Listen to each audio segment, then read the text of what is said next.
नमस्कार, मैं पंकज प्रसून।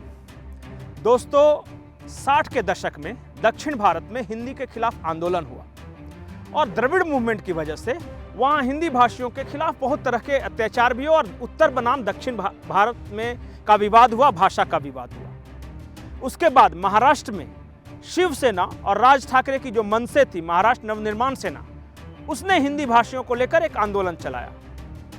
क्या आपको पता है कि एक उसी तरह का आंदोलन कर्नाटक में इस वक्त चल रहा है? और ये कन्नड़ा मूवमेंट जो चल रहा है, क्या आपको पता है कि उसके पीछे लोग कौन हैं? क्या आपको पता है कि इसका बैकग्राउंड क्या है, आखिर क्यों ये मूवमेंट अभी शुरू हुआ? और क्या आपको पता है कि जो कन्नड़ भाषा आंदोलन का जो मूवमेंट चल रहा है, इस पर सियासत कौन कर रहा है, इसके पीछे कौन सी ताकत है? इन तमाम सवालों का हम जवाब देंगे, लेकिन उससे पहले आप हमारे चैनल को सब्सक्राइब कर लें, इस वीडियो को लाइक कर लें। दोस्तों, 1986 में एक रिपोर्ट थी। उस रिपोर्ट का नाम था लक्ष्मी महिषी रिपोर्ट और 1986 की रिपोर्ट के अनुसार यह कहा गया था कि कर्नाटक राज्य में 60% जो दुकानों के साइन बोर्ड हैं, उनकी भाषा कन्नड़ होनी चाहिए। वो रिपोर्ट आई 1986, बहुत पुराना मामला है, खत्म हो गया। लेकिन उसी रिपोर्ट को अब दोबारा राजनीति का जरिया बनाया गया। सबसे पहले कर्नाटक की सरकार ने उस रिपोर्ट का हवाला देते हुए ये कहा कि कर्नाटक में 60% दुकानों के साइन बोर्ड कन्नड़ में होने चाहिए, उनका फॉन्ट बड़ा होना चाहिए और ऐसा न करने वालों को सरकार नोटिस भेजेगी। इतना तक तो ठीक था, लेकिन कर्नाटक की कांग्रेस सरकार ने कुछ संगठनों को एक्टिवेट किया। सबसे पहले कर्नाटक डिफेंस फोरम नाम का संगठन आगे आया और उसने एक मार्च निकाला और उस मार्च के बहाने कुछ दुकानों में तोड़फोड़ की गई और ये कहा गया कि आपका जो कर्नाटक में जो कन्नड़ लिखा हुआ है, उसका फॉन्ट छोटा है अंग्रेजी के मुकाबले, या फिर आप हिंदी में आपने क्यों लिखा है। ऐसे करते करते पहली घटना हुई। उसके बाद कर्नाटक रक्षणीय वैदिके KRV नाम का एक संगठन सामने आया, जिसके जो प्रमुख है वो नारायण गौड़ा साहब हैं और इसने पूरे कर्नाटक में एक मूवमेंट शुरू कर दिया है। जिस दुकान में अंग्रेजी में कुछ लिखा हुआ है, उसकी तोड़फोड़ करो। अगर कन्नड़ का फॉन्ट अंग्रेजी के मुकाबले छोटा है तो उस दुकान का जो साइन बोर्ड है उसे तोड़ दो।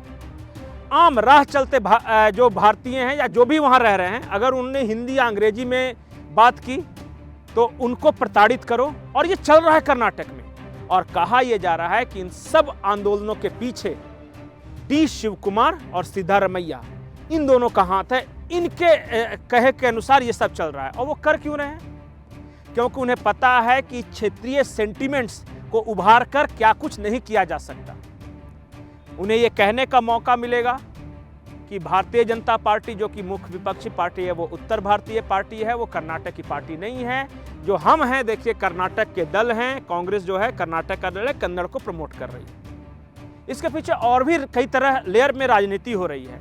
कुछ स्थानीय नेता हैं जिन्हें लगता है कि इस भाषा आंदोलन में शामिल होकर, या जो बाहर से काम करने वाले, जो कॉरपोरेट्स में काम करते हैं, जो IT सेक्टर्स में काम करते हैं, दूसरे राज्यों के लोग, वो काम उनको हम अगर प्रताड़ित करें, सताएं, तो हमारा कन्नड़ का जो वोट बैंक है वो बढ़ेगा।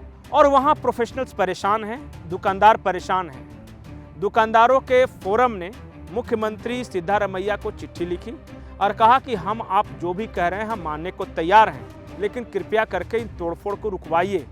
नुकसान हो रहा है, ग्राहक भाग रहे हैं। रेस्टोरेंट में बैठे हुए ग्राहक रहते हैं, कोई डंडे लेकर पहुंचकर कुर्सी टेबल तोड़ना शुरू करता है। ये सही नहीं है। इस पर सिद्धारमैया का जवाब था कि कर्नाटक सरकार की यह मंशा है कि 60% साइन बोर्ड कन्नड़ में होने चाहिए और वो इसे लागू कर रहेगी। जवाब नहीं दिया।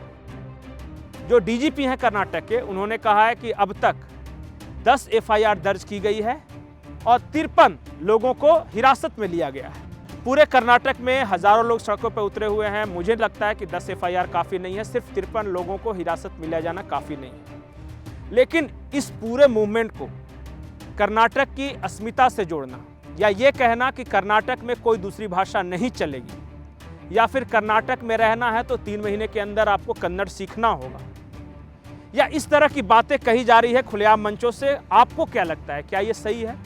क्या आपको लगता है कर्नाटक की कांग्रेस सरकार को इस मूवमेंट का फायदा मिलेगा?